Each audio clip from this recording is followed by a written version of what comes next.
Day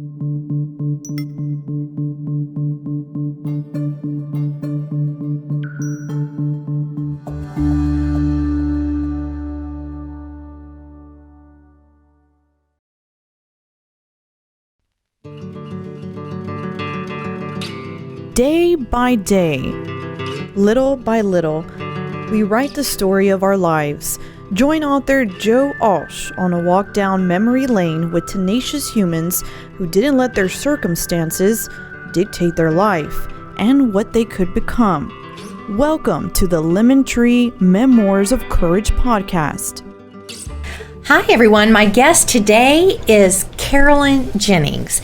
She retired from AT&T and AT&T International.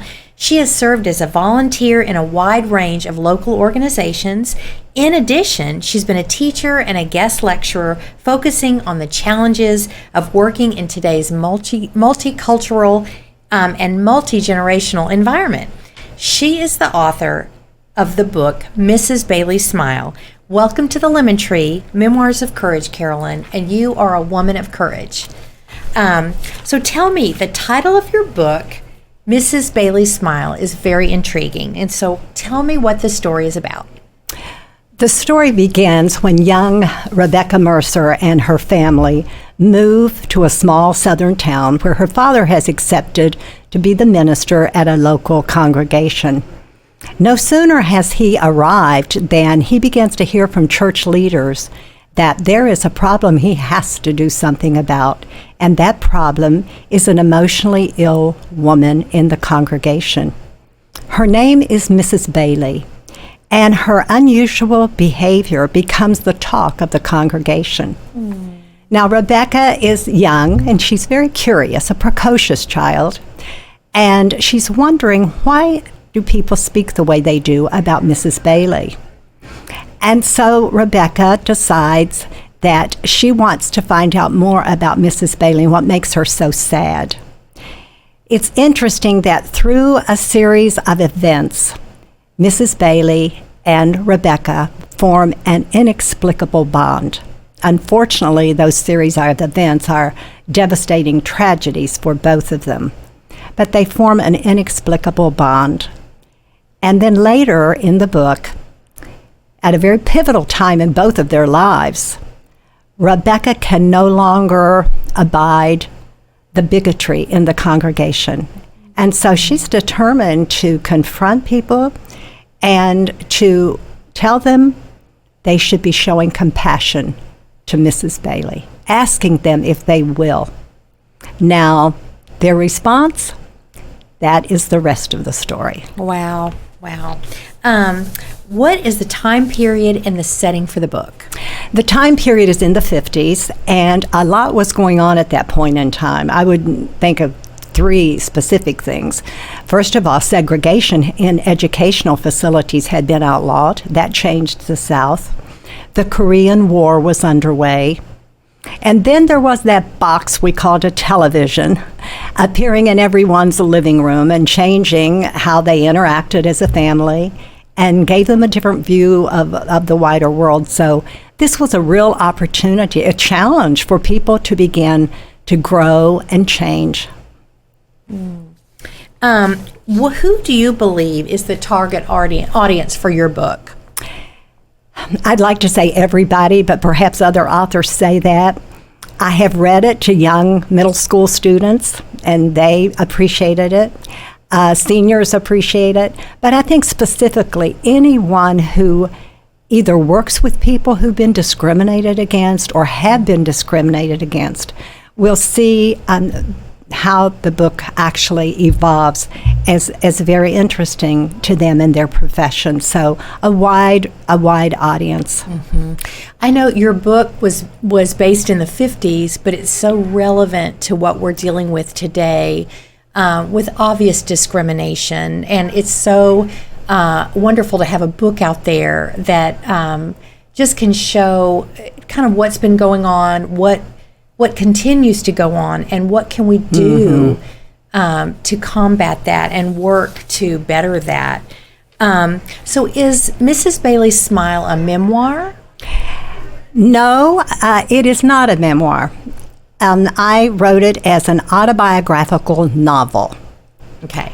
Now, an autobiographical novel is really a hybrid genre, in that I took events from my life, which would have been placed into a memoir, and wove them into a novel. That gives a person, a writer, the opportunity to change the outcomes, to make people into better people than they have begun their lives, and to grow and to change. So it provides a lot of places for characters to arc, as a writer would say.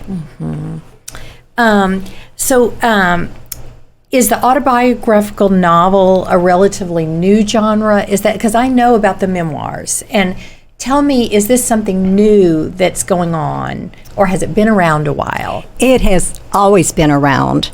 And when I think of some of the books that I've read, some of the classics, for example, To Kill a Mockingbird, Harper Lee probably could have called that a memoir.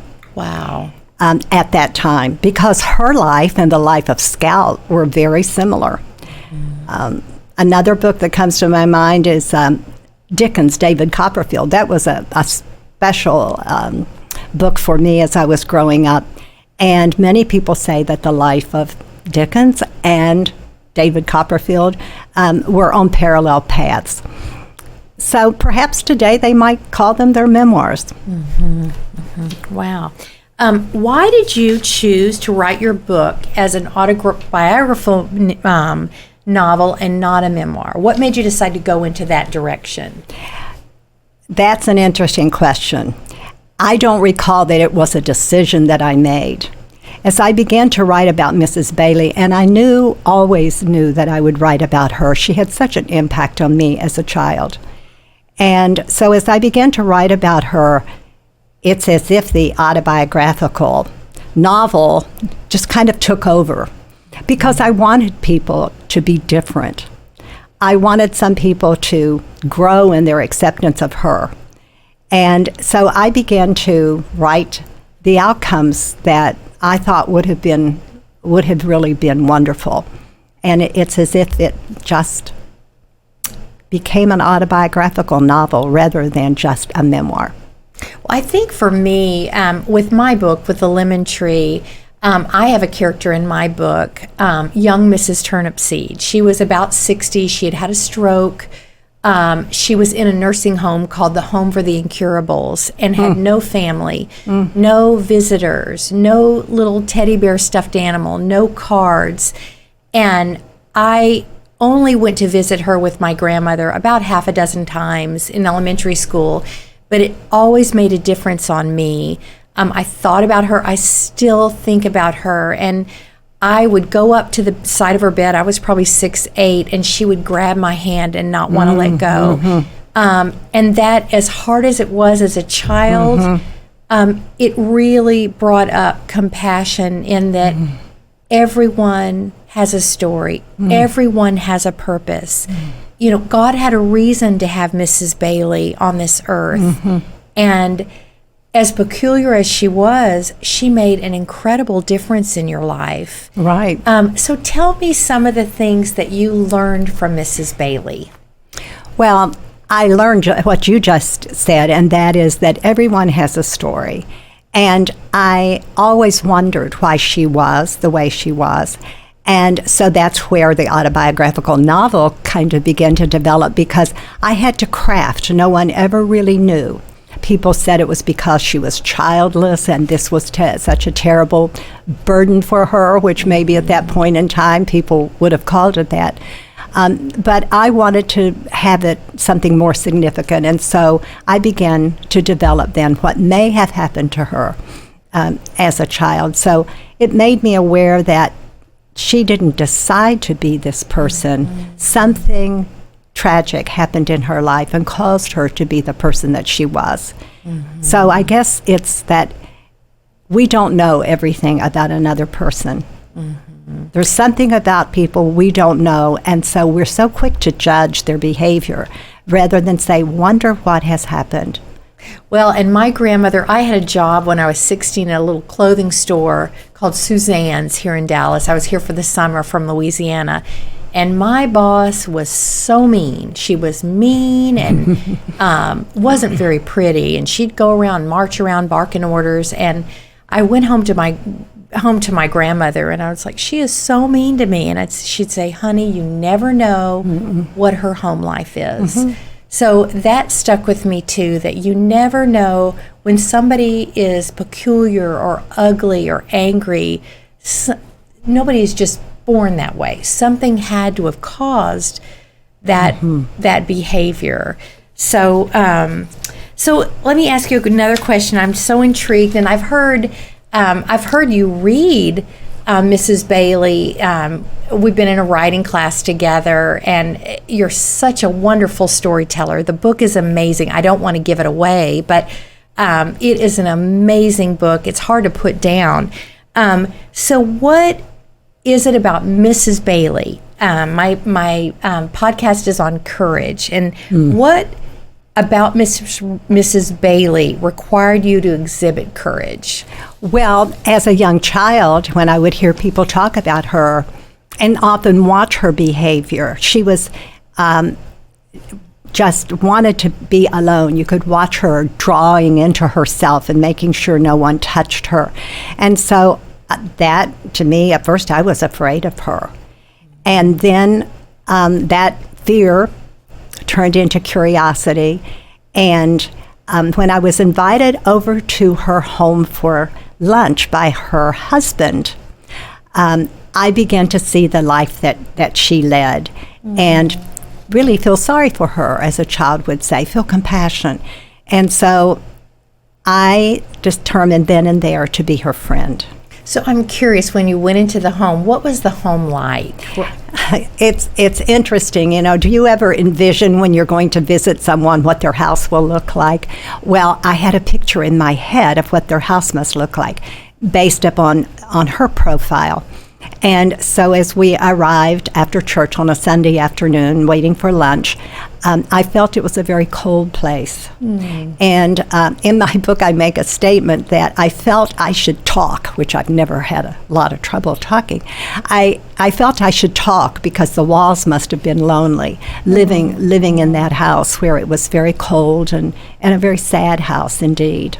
There was a family that lived next door to us in New Orleans, and they had moved to New Orleans from Germany, and they had plastic on all their furniture, all the floors, and I remember how unusual. I guess they were so grateful to have furniture. They wanted to protect it, but it was an extreme. So, everybody has their little quirks, and, you just wonder, why is a home the way it is,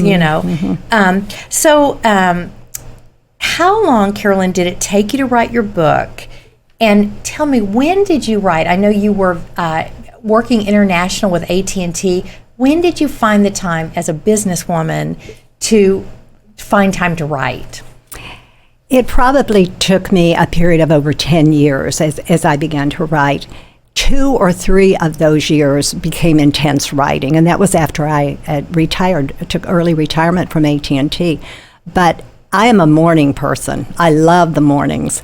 And so I would get up early in the morning, no television, no noise. Now I would say no text, and no email. But I would get up before those things invaded my mind, and I would write. And sometimes I would write late in the evening. And often I would find myself, it's dark. I forgot to eat dinner. So as you can get immersed in writing a book, as authors will mention, time just slips away from you. But basically in the morning. And that's for me too. And someone told me, a writer told me, Joe, just the first 5 minutes when you sit down on the computer, just write whatever's on your mind. I've got to go buy groceries, or I've got to be at work at 9 today, or I can't forget the cat food. So get all that stuff out of your head, all the distractions. For me, I listen to music, just instrumental music, very softly in the background, and for whatever reason, that helps me get my writing juice is flowing, and so that works for me. So there is time, even women with busy schedules, moms, grandmothers, work, housework, being a wife, there still is time out there. You've just got to make the time. And you're just living proof of that. You're so amazing. Okay, and I know you are in the process of publishing your book through Amazon, and I want you to tell me a little bit about finding a publisher. And I want to start with the book, The Help. It became a #1 bestseller. It became a movie, Oscar winner. That book, the writer wrote to publishers 68 times and got 68 rejections. Also, the Harry Potter novels. I know the author of Harry Potter got no after no after no. So tell me what happened with your publisher, and why did you decide on going the self-publishing route? I received a contract from a publisher for 3 books. And Mrs. Bailey's Smile was finished, and I had started on its sequel, and I was very excited, of course. But then the publisher ran into financial difficulties and had to withdraw the contract. At the time, I was crushed. And yet I had to make the business decision. I don't want to sign a contract with a publisher who will kind of sit on the book, do nothing with it, and not have the finances to distribute it the way it should be distributed and market it and so forth. And so I really felt, as a woman of faith, I feel there's timing is so, God's timing is so important. And so I just kind of pulled the book back and did nothing at that time. And that was wise, because God did have a plan, and it was for me to raise a grandchild, or as I say, to become a recycled parent. And now I feel that it is time to release the book, and Amazon will be the route that I'm going. Tell me about, so you are going to self-publish, and tell me what you feel is the benefit of working in with Amazon. And I know there was an article you shared with me on the Wall Street Journal. Just tell me a little bit about, and we're not promoting Amazon, but how much easier that is from what I'm seeing in the articles I've read, and information I've gotten from fellow writers, that it's a lot easier than going with a traditional publisher. So tell me about just the steps you've taken so far.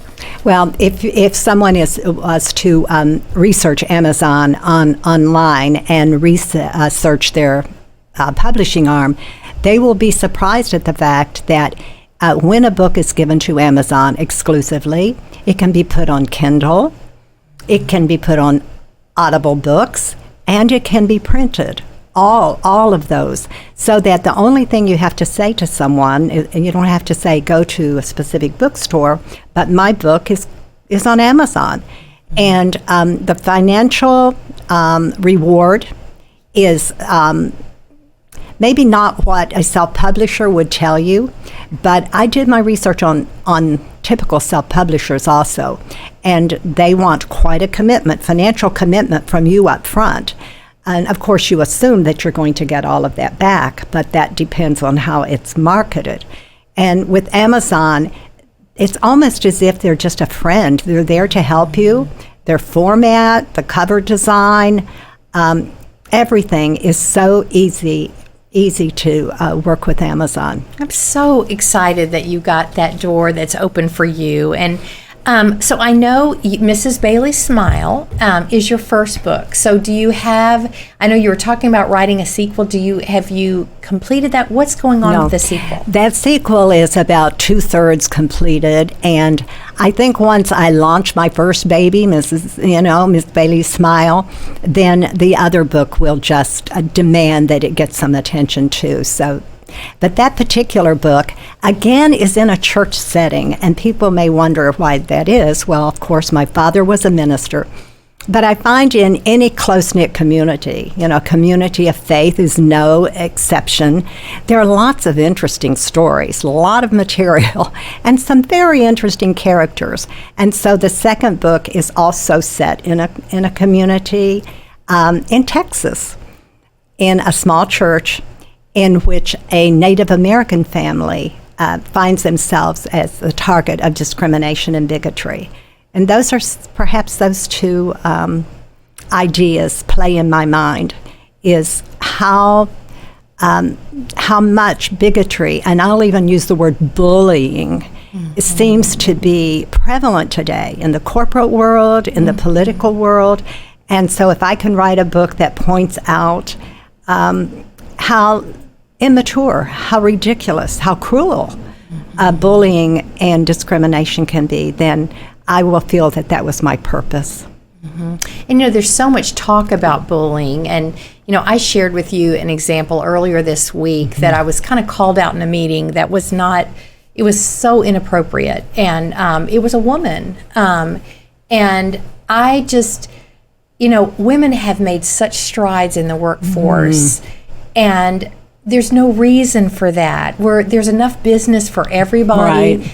And we need to support each other. And remember, you need to lead with love and have compassion in what you do. And I think about, like, Southwest Airlines. I know we just lost Herb Kelleher, but his right-hand person was Colleen Barrett. Right. She's written a book called Lead with Love. And that company is just an example of how women can lead with love. They don't have to be bullies or bossy, and just lead with what we know as women. Right. That you can lead and be strong, but still show that compassion towards one another and encourage one another and build each other up and work as a team. And what I say in my office is we have a no diva rule at my office, and it just works for us. And we've grown because we do not honor the bully system, So as far as Mrs. Bailey's Smile, if you could give just a couple sentences on what the reader, for me, it's about courage. And when you read a book, what message did you learn from that book? So what would you say the message for the readers is with Mrs. Bailey's Smile? The message might be that when you see a person that you are not attracted to, maybe you're afraid of them, you're very cautious, you might be looking at your next best friend. Not only would they be a friend to you, but you can reach out to them and form a friendship. And so we seem to look for the people we consider to be attractive, the people we consider to be popular, maybe the people who can help forward our own personal agenda, instead of looking at everyone as God does, as a child that He has created in His image. And you can love them and be the richer for it. And with God, there's no discrimination. He created us. We are United Nations here in America, and we just all work together, and the more we work together and get along, it's amazing what's to come. And be accomplished, right. Yeah. So right. Thank you, Carolyn, so much for your time. I am so excited about your book. I know we're going to have your website information and a way to reach out to you and email you. Right. And I just wish you the most success with Mrs. Bailey's Smile. I strongly encourage this book. It will really resonate in your life, and how important it is to encourage others. Thank you, Joe. It was a pleasure to be here. Thank you, Carolyn. Thank you for joining us on the Lemon Tree Memoirs of Courage podcast, hosted by author Joe Alch. You can find more information on Joe's beginnings and the Lemon Tree at thelemontreebook.com.